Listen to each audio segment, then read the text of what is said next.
You're listening to Bark and Wag's 15-Minute Vet Talk.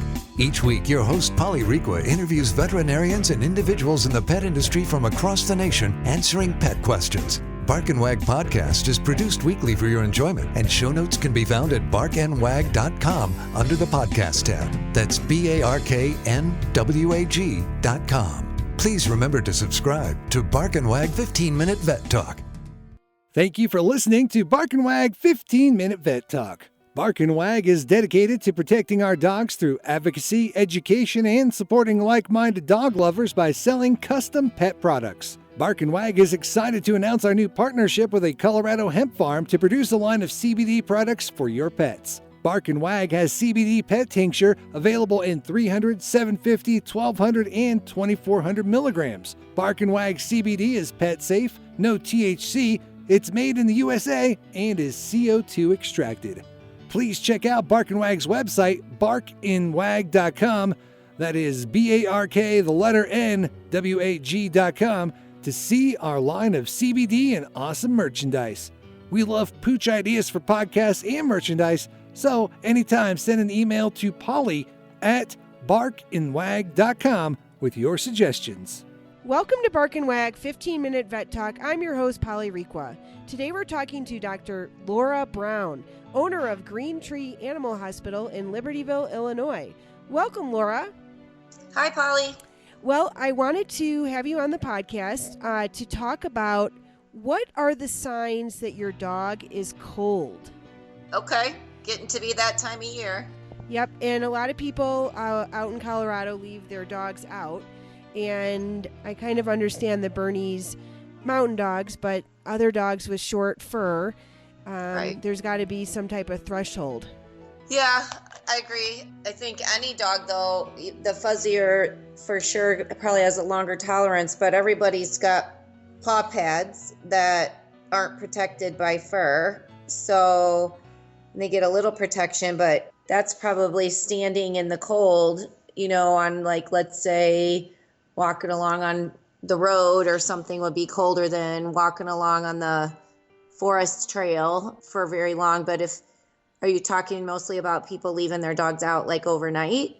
Well, I just think that there's a lot with the rescue organizations that they find dogs that are just chained to the porch and, with frostbitten ears. And anyway, there's got to be I don't know if it necessarily is a time limit, but at a certain degree, if you're cold, your dog's right. cold. That's exactly right. And, if you think about it, under 32 degrees is freezing. And, if the dog's outside in a protected area, let's say maybe they got those little igloos now that they could get in and they'd be protected from the wind and have maybe a straw bedding or hay on the bottom of their little igloo, then they could probably withstand, just like people that, maybe camp and stuff like that when it gets down cold at night. But you have to do extra stuff to keep them protected. So it wouldn't take long if they were just standing out there tied outside in a snowstorm with no protection on their feet. And dogs hate things on their heads, so it's not like they're going to wear a hat and protect their ears and even boots. Dogs, there's tons of boots, little booties, little leather things for dogs to wear, but they don't like those things. They shake them off, chew them off. They don't just leave them on. So, not outside all night would not be appropriate at all. Outside to go to the bathroom when it's below, let's say 32 easy. Let's go even lower than that, 20. You go out, you do your business, you come back in, kind of thing. Same for people like you guys that ski all the time. You got face mask, ear muffs, hand warmers, feet warmers, 3 or 4 layers, and you can ski for a couple hours, but then you still got to go in and get warm. Right. When a paw is frostbitten, is it white like human with their hands and feet? It starts out there's varying degrees of color. In the beginning, it might get a little pinker. It depends on the dog too. A lot of dogs have black pigmented paws, so you won't be able to see anything. If they're black dogs, they'll have pigment. Some dogs have pink and black, spotted pads. So they might get extra red at first. The dog will probably start licking them. if they're getting really cold, because they'll start be tingly and feel weird. So the dog will start messing with them, which makes it worse because then they get wet and then they stick to things. So just like when frostbite happens to us, and after a while it turns a dark black color and then the skin dies off and it loses blood supply and gets all crinkly and discolored, you can usually see a line of demarcation where the blood vessels, stopped supplying blood. And the tips of things are the worst because that's the least, the area when you're cold, your body tells all your warm blood vessels to go to keep your important organs alive, not your tips of your toes and the tips of your ears. So they're the most vulnerable. Okay. And if you do see, obviously call the police, but let's say if you're hiking and you start noticing these signs, I guess try to get back to the car. Get back to the car. I mean, that's when you should pack. You know what I mean? You should pack if you're going to hike and you're going to be out, you get stuck or something. Pack some of those boot things. I mean, there's a bazillion different brands out there. Practice with your dog before you go.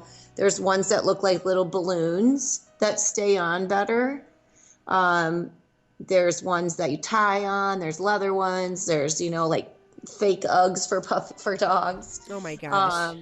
And I suppose if your dog was stressed out enough, their feet were cold, and you put one of those on them, they wouldn't object and just keep walking versus picking them up and carrying them back to the car. Right. So their feet aren't touching the cold ground.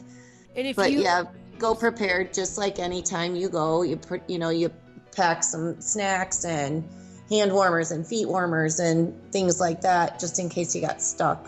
And if you were to see a dog with frostbitten paws, what remedy do you do? Yeah, well, by the time we see them, usually it's kind of too late. I mean, you just do your best to warm them up. Not warm water, just bring them in the house. I wouldn't put warm water on them. I just wrap them up and wait. They're really, try and keep them moist with that there's this thing called musher's wax for dogs that do that. Uh-huh. Like the Iditarod dogs. So they put like a waxy barrier on them before they go out when they're running. So that helps protect them a little bit as well. Okay. Well, hopefully everyone will watch for the signs and make sure that their dog is not cold. I know Chuck will walk outside and just automatically lift his paw. He doesn't even walk outside. Well, that's tough. He's a little actor. Yes, so, but that means they're getting cold. Yeah. I mean, that's what you need to watch for. If they walk outside and they're kind of dancing around and picking their feet up and won't put them down, then that means they're getting very uncomfortable. And then if they stay out, I mean, dogs could do hypothermia just like people, those people that climb those mountains and get up there and get too cold and die. I mean, they'd have to be out for a pretty long time. They get weak and lethargic and they kind of get a little dull, maybe a little loopy, and then they could pass out. Right, sure. That's pretty significant. I mean, if you came up on a dog out in the cold and he was more than frostbite, he'd been out long enough, he might look like he was in a coma kind of thing. That's one of those and I don't know about how it works in Colorado. Here in Illinois, we'd probably call animal control before we call the police. I mean, the police would come and help, but the animal control is really who's going to take them to the shelter or take them to the vet. The police will too. I shouldn't say that, but kind of depends. It also, I guess, depends on the time of day. Like animal control on a Sunday night at 5 o'clock might not be as available as the police. Okay. So. Okay, good. Well, all great tips, and everyone, please keep your dog safe. Right, prevention before worrying about treatment. Just be prepared. Great. Thank you for being on the podcast, and we look forward to having you back. Thanks, Polly. Thank you. Thank you for listening to Bark and Wag's 15-Minute Vet Talk. If you like what you just heard, we hope you'll pass along our web address, www.barkandwag.com, to your friends and other pet owners. Have a pressing question for a veterinarian? Ask your question at barkandwag.com under the podcast tab. This has been a KFR production. Join us next time for another edition of Bark and Wag's 15-Minute Vet Talk.